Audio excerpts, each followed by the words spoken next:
这狗最后走丢了。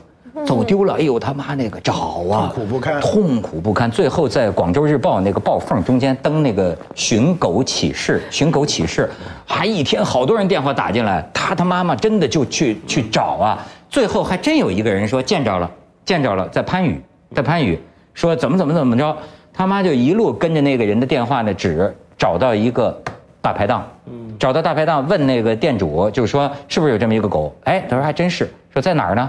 锅里呢啊！一掀锅盖，哎呦，他妈妈当时就崩溃了，就晚到了一步，就给扔锅里了，你知道吗？所以就有这个，我还养死过，在深圳还养死过一条狗。你这故事有点太沉重了，你这太血腥了，这故事。不对，但我这回又怎么样？在烤架上，咱们得我再接着你讲一找猫的，是我找猫啊。我去香港，啊，这猫丢2天了。没人打，不是他，是我们家另一个马大贵啊，马大贵。对，我们家猫随我姓，马大贵。我们家一个马大福，是马嘟嘟他哥是吧？对，一个马大福，一个马大贵。我们家接快递，就是马大贵，那肯定是快递来了。这猫我在香港，这猫丢2天，家里没人敢跟我说。我一进屋，我就觉得这屋里气氛不对啊，这家里丢了猫了嘛，气氛不对。那猫啊，我那猫10好几斤，大布偶猫这么老的个儿。就没出过家门。那猫啊，我曾经把它搬到楼下，想在草地上照张相。那猫跟个布袋子似的，趴在草地上一步都不敢走，不肯走。我说它怎么会丢了呢？然后反正各种原因，就说找了呢，全家人都动员去找哈，先把我们博物馆的猫专家请来。哦，我们找猫是有程序的，咱瞎找啊，人家是专家。猫专家一来说，赶紧准备一碗水，找一剪刀来。我说这都什么路子？做法，专家要先做法，必须在灶台上搁一碗水，搁一剪刀，剪刀也不是冲着哪个方向，我也忘了啊，全都有的。大仙儿啊，这是什么？我先说这是一不贴谱的事儿，后来我网上一查。剪刀大法是找猫的这个绝技，真的。你上网上搜去，所有找猫的人都知道这事儿。然后呢，结果我们不懂，他们说这个剪刀大法，这水搁上以后就千万不能再动哈。你怎么瞎挪腾不行？咱挪腾好几回了，这个猫好几天找不回来，又找算命的。啊！哎呀，算命的有意思。你怎么专走这一路呢？没剪刀大法就是没招了，找不着啊，全都着急啊。然后呢，悬赏，那是就是想尽各种办法，就找一算命的。算命的说好，说第一，这猫没走远；第二，西南。哦。然后我听了，我最不信就这事儿哈，我就没理。结果他说完半天。就听我儿子给我打电话，找着了。我说在哪儿？他说在哪儿？整在我们家那西南角上啊，就没走远，就在这个楼的西南角。他在那干嘛呢？待了5天。哎呀，他一声不吭在里头待5天，干嘛呢？他就跑了，他回不去家，他不认道啊。那猫没出过屋，他不是散养的。哎，你要这么说，我就记得这莫言呐，你们作家嘛，莫言就说过一件事，就是他小时候啊，他们家就那个村里啊，他们家养的一只猫啊。恶行遍村里哈，就是谁都骂，一说都是老莫他们家那猫怎么着。后来他们家也不好意思啊，就拿这个麻袋啊，装着这个猫啊，扔到了300里地外的，就是给人带到了300里地外的地方。然后这莫言写文章写的嘛，17天之后，一个雨夜，大雨瓢泼，这猫浑身淋得跟落汤鸡一样，落汤猫一样，拱开门进来了。莫言说他到今天都不知道这猫这300里地。怎么回来的？所以这猫确实有点神的。但这种故事听的挺多的，就很多猫都是会认路回家。如果真的走出去，狗也会，但不能够是像这个马大贵那样子，就是老在家里头圈养的，那就很难。对。文道，你养很多年的猫，你觉得它给你带来的最大的快乐是什么？其实很难说是快乐，最大的痛苦是什么？我觉得那是一种很难得的经验。其实我很喜欢各种的动物，我也养过狗，我也养猫，我还养过各种你想象不到的动物。畜生你都喜欢？对，没错，真的是，所以我喜欢你。比如说水母、海马，那怎么养啊？那搁水里啊？水族箱里头，天天那海马很好玩的，你给它个小牙签，它就马上尾巴卷起来停在那儿。然后养仓鼠，还有养蜥蜴的，养蜥蜴、养乌龟、我什么都养过，昆虫也养过。那所以我喜欢动物，我跟这些动物，尤其是猫接触的经验里面，让我觉得最特别的是，它让我看到另一种可能。就我知道我很难形容啊，就比如说，有一个法国的哲学家，就是讲解构的那个德西达，他有一个很有名的一个小故事。他说，他有一天洗完澡出来呢，光着。一走出浴室，看到他家那个猫正对着他，在那瞧着他，他忽然之间有一个很奇特的感觉，他觉得害羞，他觉得哎呀，我怎么光着给这个猫瞧？你懂我意思吧？我听说猫爱看人洗澡。不是还不是这个意思，他当然我估计谁都不想看，而是说你一会儿再说问题，就是你为什么会觉得那个猫在盯着你会让你害羞？这一刹那你是把它当人看，但是你又很清楚的马上陷入一个环境，一个思考的环境，就是它其实不是人，你不必对它害羞。但是猫常常给人，或者很多时候别的动物也都给我一种幻觉，就是它跟我到底能不能沟通呢？它是另一个物种吗？它跟我是什么关系呢？人之外的世界是什么样的世界呢？很多时候我养动物，那些动物在家里面都会给我这种感觉。就比如说像您刚才说的那个猫，去自己装瘸了半天，一下被你发现，那种尴尬，那是一种很奇特的一种状态。有时候我甚至觉得很感恩，就是很难得有这些动物愿意跟我在一起，发展出一种很奇特的一种关系。说猫这个会给人尴尬，这个确实是因为我自己不养猫，但我之前有一个这个前男友他养猫，然后就是我记得当时好像去他家睡觉，然后他就把这个猫关在那个卧室外面，晚上的时候就把这个猫关在卧室外面，然后就我们俩在里面睡觉平躺，仅仅是睡觉平躺，然后这个猫就在外面，真是两小无猜。然后这个猫就在外面一直挠门，然后我就很尴尬，我觉得我自己就是像一个第三者一样，所以我自己就这个抱着枕头我去沙发上睡，我说你跟猫睡吧，因为那一刻真的觉得好像自己才是这个，他们俩是这个更深刻的情感关系，然后我只是第三者，所以我觉得那个是猫最让我尴尬的一个瞬间。你说到这我就马上想接着就谈，就猫其实不是像大家所说的对人那么冷淡，它是有距离，但是它绝对是很亲密的。对，是。比如说它喜欢贴着人睡，对吧？很喜欢贴着人睡，喜欢贴着人的头睡，而且是贴着你打呼噜。然后呢，有时候呢，假如它把你也当成猫看的话，它会睡着就要舔你的头。因为母猫跟小猫之间，你的头发就是这么舔没的，是吗？也就这么舔得越来越短，头都不用剃。然后呢，就你会半夜就听到它打呼噜，就贴着你的头。猫是喜欢贴着人的，所以而且猫呢会跟人在一起的时候，有时候如果它信任你的话，你会觉得特别感恩。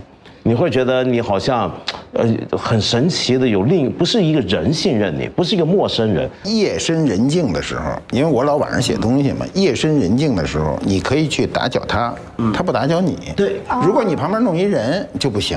对吧？我写东西有时候晚上就很晚了，这猫就趴在我这很近的距离，它不会趴到任何地方去。它就是只要你在这个书房里，它永远在你书房离你1米的位置一趴。关键是离你1米。对，它还不来捣乱。这个特别像谈恋爱，有种暧昧。你像狗是中途，对吧？它是你能够确定的。猫呢，你有种，你像老舍，就是说，他说这个猫啊，就是说，你想让它干什么，它一定就不必干什么。可是它自己要想干什么，它就非得一定要干什么。我听着怎么这么像女朋友啊？它很固执。可是呢，我想说的是，那种猫对你的陌生的猫、陌生的物种，它跟人，它甚至不是人，它都愿意信任你的话，我真的会觉得感激。而那种感激是怎么回事呢？你比如说，像是。有一个很有名的故事，你知道我们说流浪猫啊，外国流浪猫多，什么地方的流浪猫最多呢？都是穆斯林国家。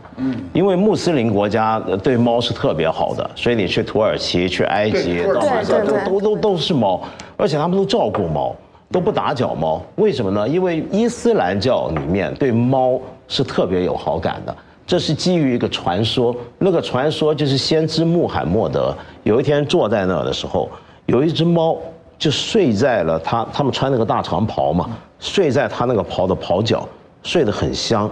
那你想想看，穆罕默德干了一件什么事儿？他要起来了，但是他又不忍心吵醒那只猫，一只陌生的猫。我觉得那个感觉我很能理解。于是他们不是配一把小刀嘛，他拿出这个刀，把自己这个衣袍的袍角割下来，让那个猫继续睡在上面。他如此爱猫，乃至于后来的穆斯林都很爱猫，他们都觉得猫这种动物是一种，就是如果它愿意这么睡在你旁边，那是你幸福。哎，猫进入中国非常晚，是大概3世纪、4世纪才进入中国。好像其实古埃及也是以猫为最早猫神，以猫为神。所以说，为什么从古到今还有说什么猫有9条命这种说法，就好像都觉得猫的有灵性。它灵性哪儿来的？你看啊，这个梁实秋讲过一个故事，梁实秋讲的那个猫的故事，给我印象是超过了所有关于猫的故事。他就说，他当年在家里写作呢，那稿纸上呢就被猫走过去，有猫的脚印，这猫都是野猫，就是他们当时都叫野猫，现在叫流浪猫。然后呢，那个猫就老捅破了他们家的窗户纸呢，就进入他的书房。然后他说他们家有一个佣人呢，说什么正经本事没有，但是旁门左道的事儿都会。说那好办，说这猫我给你抓着它不就完了？抓着它完了以后呢，他就在那个窗户那儿弄了一个钢丝套，这猫一进来，咣当就给抓住了。抓住以后，这佣人想处死它，那梁实秋说你不能处死它，你怎么能？它是条生命。那个佣人说，那我就把它放了，我让它保证它不会再来。这佣人就把这猫呢搁在院子里，这个把它腿上啊拴了一个罐头盒，空的，民国时期啊，一撒说这猫一路绝尘，叮了咚啷，那猫就惊吓，就轰隆就跑，飞快就绝尘而去，然后这事儿就过去了。过去了呢，这个梁实秋就觉得这事儿不地道，这事儿干的哈。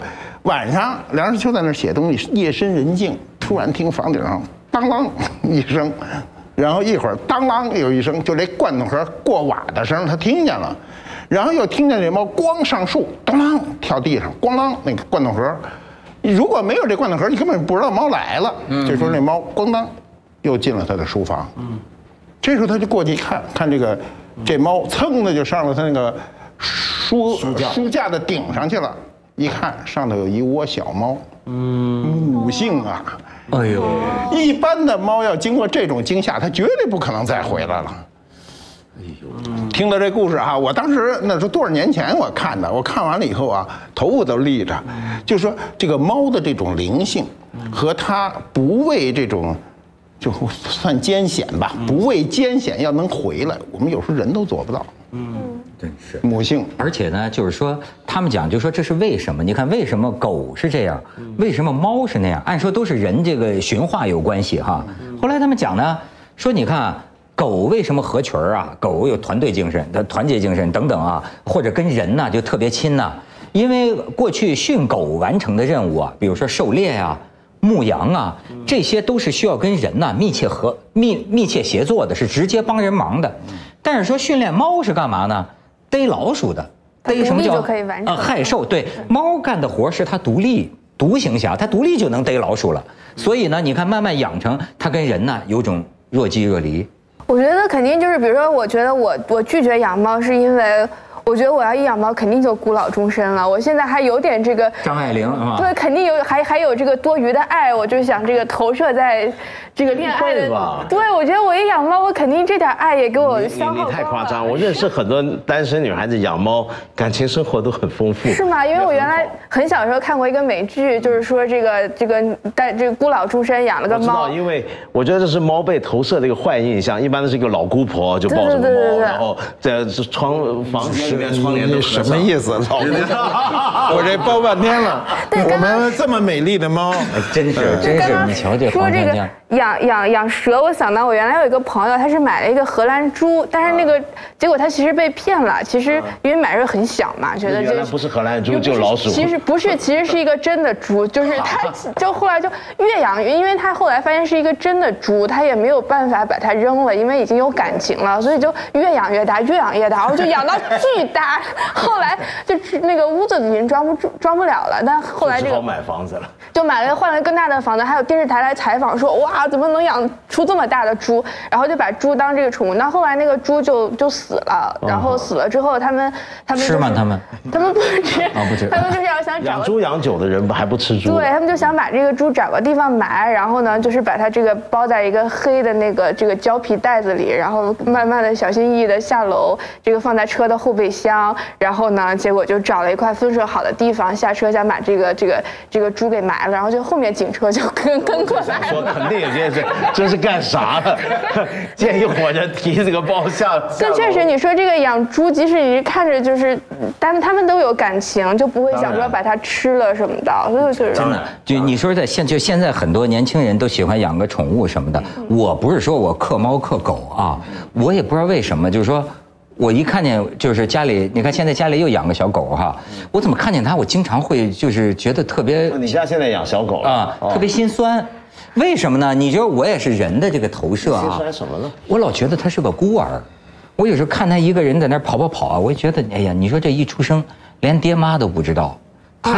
他也不管这些，他就亲人。可是实际从咱们的角度，我老是觉得，哎呦，你说他永远都不知道他爹妈。大错特错啊！其实你要反过来想，他比你豁达，是吗？真的，我常常有这个感觉。我觉得狗，我很喜欢狗的一个性格是，它特别豁达。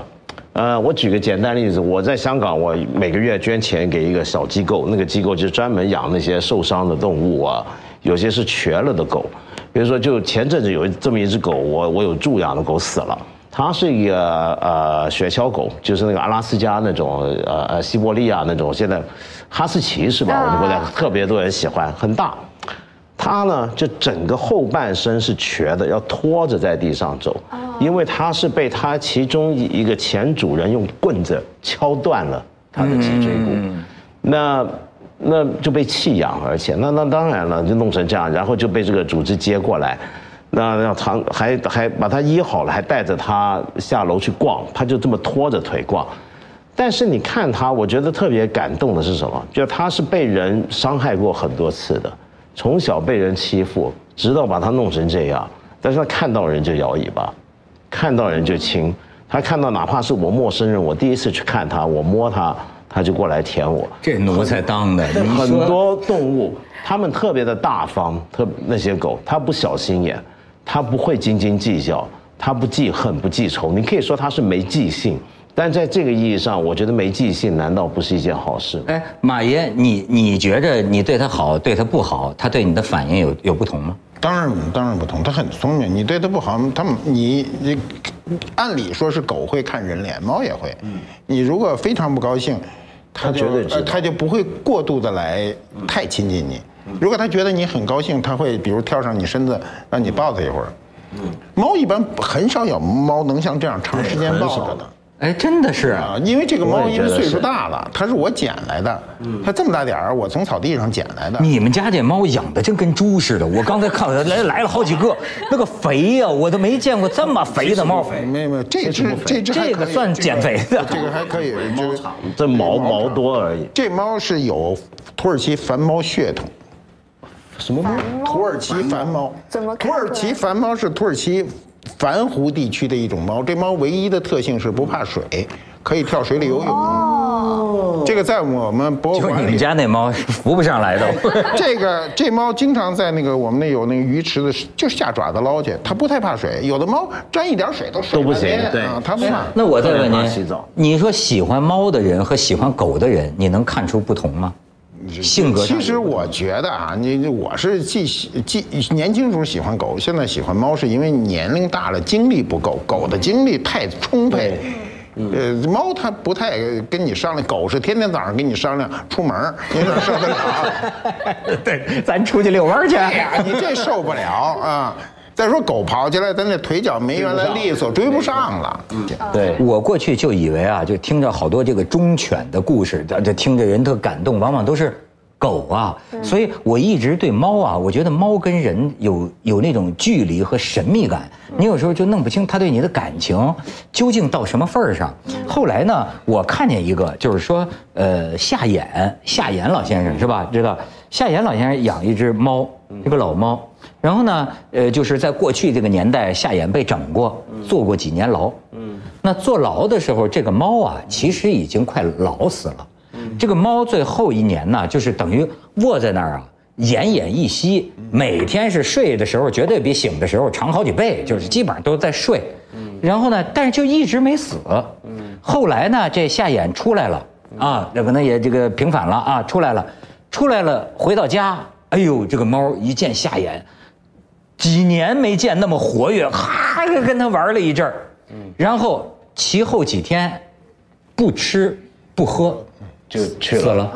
所以后来他们讲，他就是为了在等啊，在等他就吊着这一口气啊。那你要这么说，这猫很钟情啊，是吗？是它的表现没有狗那么直接。还有一个就是它这个养宠物的还有一大好处哈，猫狗都一样，就是对孩子特别好，让孩子富有同情心，对，富有就是能知道照顾别人。尤其我们长时间都是独生子女都不太会照顾人。养动物的人比较不容易太自私，就是你不容易那么自我中心。首先，你连一个不同物种的动物都跟你一起住，那你想想看，然后你要经历，如果你一直养的话，你迟早要见到它死。那有的人呢会特别受不了，但是我觉得你养多了，你要适应这个，你就知道人生就是这样，你生命中有些东西就经过了。他讲这个很重要，你要接受这个，那你要学懂这些，学懂这一切之后，你的人会更开阔。就是任何人注定只能在你的生命中陪你一段路，对啊，哪怕是一个猫，一个狗，不是这样。就是你人和人之间的相伴，任何人都很难看到一个人完整的一生，除非你活150岁，你看一个100岁的人活了一生，但猫你正好能看他一生。一个猫和狗的生命都是在10几到20年。你知道国外有很多人给狗那个送终，给猫送终特别感人，就是他带着它周游世界。为什么？他看到它完整的一生，他的完整一生从幼小到他长大，到他成人，到他可以跟你沟通，到他衰老，这个过程实际上是看我们自己。我们自己这一生，我们自己看不见，而且我们也看不到我们同类人。谁能完整的看别人一生？除非你就活100多岁的人。你说现在的人是不是越来越孤独呢？我就刚刚一直在想，其实是没有什么东西说真的陪伴你这个成长。刚刚您说每个人陪伴都是一小段，但这个周期也变得越来越短了。就是在这个现代社会，虽然每个人陪伴都是一段，但是可能过去20年前这一段是10年，现在这一段就是4、5个月了，所以反而这个宠物跟人的这个陪伴它会更长一些。我自己原来是这个从公园里面救了2只那个什么小麻雀，然后因为它们妈妈被人踩死了，它们也不会飞，然后就带回家养，就真的从那个麻雀不好养，对，从那个针管用那个小针，你真是什么都养过，我养过，对，然后用针管给它们那个喂这个米啊不能老养的，要放的。对，然后等到它们会飞的时候，然后再把它们放飞，就那一瞬间，真是觉得像送这个小孩去参加高考了一样，就觉得这个陪伴的这一段就再也不会回来了，就过去了。所以虽然那个时间其实已经是非常亲密的陪伴，我觉得真的是在现代社会，人和人都很少有这么亲密的陪伴。你参与到对方的成长，你参与到对方从那么一点点，然后就变到能自己吃饭，能自己叫，就这个我觉得现代人好像很少啊。对，而且就是人跟人之间呢，就是怎么说呢？哎呀，太不如意了。你发现没有？这人，要不说这个会说话的这个人，他想法老跟你不一样，对吧？就是各为自己，对吧？就是太不如意了。你记得，所以马爷您这儿搞古董的，我就记得我有一个收藏家的朋友，当然他的这个观点也是这个，我觉得你也是不尊重妇女，对吧？但是我就说。他呢收藏很多这个石头啊，什么太湖石啊，或者是各种各样的灵璧石，在家里摆一屋子。他说我最大的快乐就是把这些东西拿出来看一看。后来我说你为什么不找个女朋友呢？对吧？老是自己在屋里半夜点这个灯弄这个，他就看，我就印象很深刻。他看着他这一屋子石头说他们好啊，他们不会说话。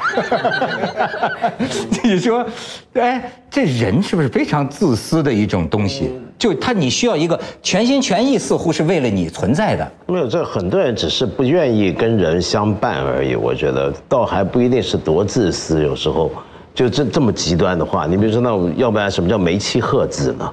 哎，对不对？这是中国自古就有。这说到底啊，你看这个猫和狗还是跟一般的动物不太一样，等于说是伴随这个人类历史啊，从这个古远以来就为咱们预备好的、驯化出来的，甚至变成基因里的东西，就是要跟咱们作伴儿的，对，是吧？是。所以这玩意儿真是满足人类的私欲的。哎呦，你看锵锵一听你说私欲，锵锵都快烦了，锵都快睡着了，快睡着了。来，把锵最后再上个镜啊！上个镜，咱们给锵这个敬杯茶啊！谢谢锵对咱们的这个陪伴。黄锵真行，今天表现太好了，这家伙一直在这儿没动啊。哎，猫能喝酒吗？对，猫当然不能。不能啊！天哪，你在想什么？这是搞这个。